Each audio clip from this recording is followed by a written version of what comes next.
मराठी सिनेसृष्टीसाठी 2023 हे वर्ष खूपच खास ठरले आहे।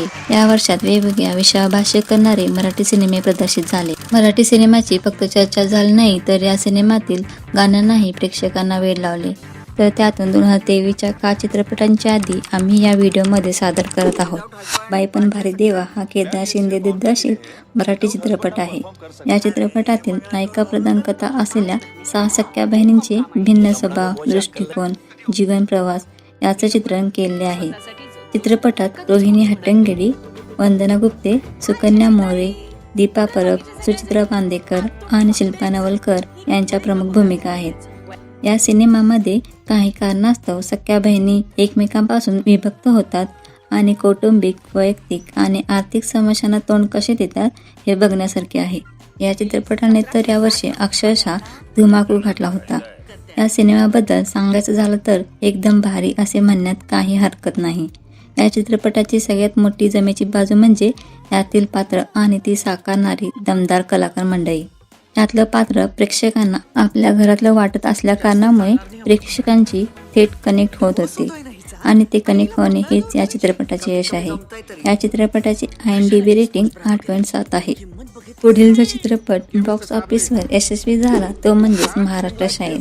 या चित्रपटाची कथा शाहीर साबळे यांच्या जीवनावर आधारित आहे। चित्रपटात अंकुश चौधरी शाहीर साबळे यांच्या भूमिकेत आहेत। हा चित्रपट शाहीर साबळे यांचा जीवनपट दाखवण्यात आला आहे। त्यांना येणाऱ्या गाण्यामधील अडचणी, त्या अडचणीवर मात करत कसे पुढे जातात हे अत्यंत छान पद्धतीने प्रस्तुत केले आहे। विशेषतः या सिनेमाचे संगीत अजय अतुल यांनी दिलेले आहे। याच चित्रपटातील बहरला हा मधुमास गाणं यावर्षी तुफान व्हायरल झाले होते। केदार शिंदे यांनी या चित्रपटाचे डायरेक्शन केले आहे, त्यामुळे हा सिनेमा कुठेही कंटाळवाणा वाटत नाही। चित्रपटाला प्रेक्षकांकडून भरघोस प्रतिसाद मिळाला असून चित्रपट पाहण्यासाठी प्रेक्षक थिएटरमध्ये गर्दी करत होते। प्रेक्षकाला हा चित्रपट OTTवर पाहण्यासाठी फारच उत्सुकता होती। अखेर इच्छा पूर्ण झाली। आपण हा चित्रपट OTTवर पाहू शकता।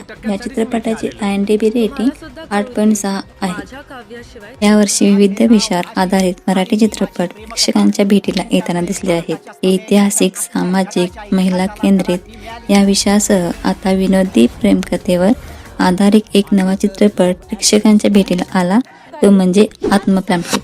तुम्हाला कोणी सांगितले की तुमची आत्मकथा लिहा? तुम्ही, आम्ही म्हणजे आपण सर्वसामान्य समाजात आपण स्वतः किती महत्त्वाचे आहे हे या चित्रपटात मांडले आहे। या चित्रपटाची कथा व पटकथा परेश मोकाशांची आहे। हरिश्चंद्राची फॅक्टरी, एलिझाबेथ, एकादशी, वाळवी, जीवची चौका हे परेश मोकाशी यांचे सिनेमे। त्याचप्रमाणे या चित्रपटाची कथा दर्जेदार आहे। अविनाश बेंडेने या सिनेमाचं दिग्दर्शन केले आहे। या चित्रपटाची कथा एक आत्मकथा आहे। या चित्रपटात नेमकं काही सामाजिक व्यंग्यावर देखील भाष्य करण्यात आले आहे। या चित्रपटाचं नावही हटके आहे। एका शालेय मुलाची पहिल्या प्रेमाची कथा चित्रपट पाहणाऱ्याला प्रत्येकाला आठवण नक्कीच करून देईल। आपण कसे महत्त्वाचे आहे हे नक्कीच ठळकपणे दाखवण्याचा प्रयत्न केला आहे। आपल्या आयुष्यात किती संकट आली आणि आपण किती कष्ट करून यावर मात केले हे कथेचं सार आहे।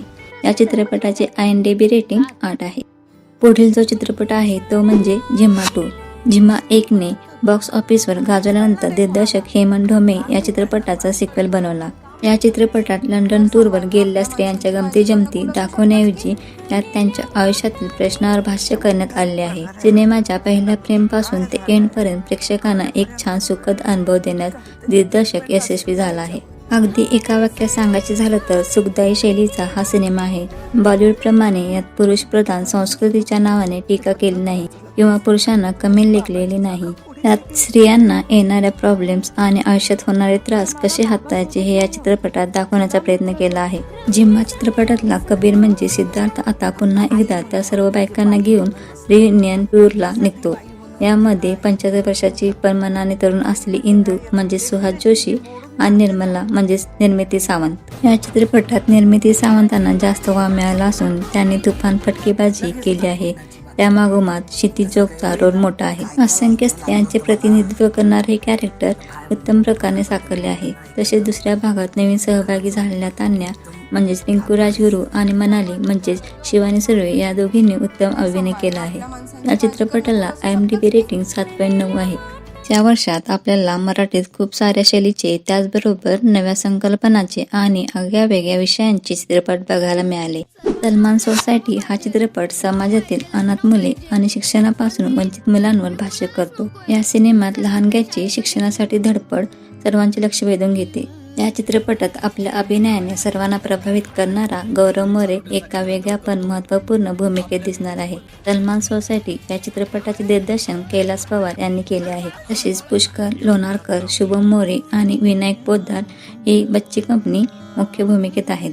बालकलाकार पुष्करने याआधी एलिझाबेथ एकादशी, बाजी, रांजन, चिवची सौका, फिरकी, ETMM, झोंबिवली चित्रपटात अभिनय केला आहे. तर शुभम मोरेने हिंदी चित्रपट रईसमध्ये हिरोच्या बालपणाची भूमिका बजावली. तसेच half ticket, faster Fene, journey सारखे उत्तम मराठी चित्रपटात काम केले. तर बालकलाकार विनायक पोद्दार याने half ticket, Taj Mahal, array array पावसा आणि माऊलीमध्ये अभिनय केला आहे. तसेच या चित्रपटात उपेंद्र लिमे यांचे गेस्ट अपीयरन्स आहे. देविका भोंडवे, वनिता खरात, नम्रता संबेराव, कुणाल मेश्राम, शशिपाल गणवीर आदी कलाकार महत्त्वपूर्ण भूमिकेत आहेत. या सिनेमाचे IMDb रेटिंग 9.2 आहे. जर हा व्हिडिओ आवडला असेल तर लाईक करा आणि मित्रांच्या मध्ये शेअर करा, जेणेकरून हे चित्रपट सर्वजण बघतील. आणि हो, असेच नवीन व्हिडिओ बघण्यासाठी चॅनलला सबस्क्राईब करा आणि नोटिफिकेशनसाठी बेल आयकॉनवर क्लिक करा. धन्यवाद.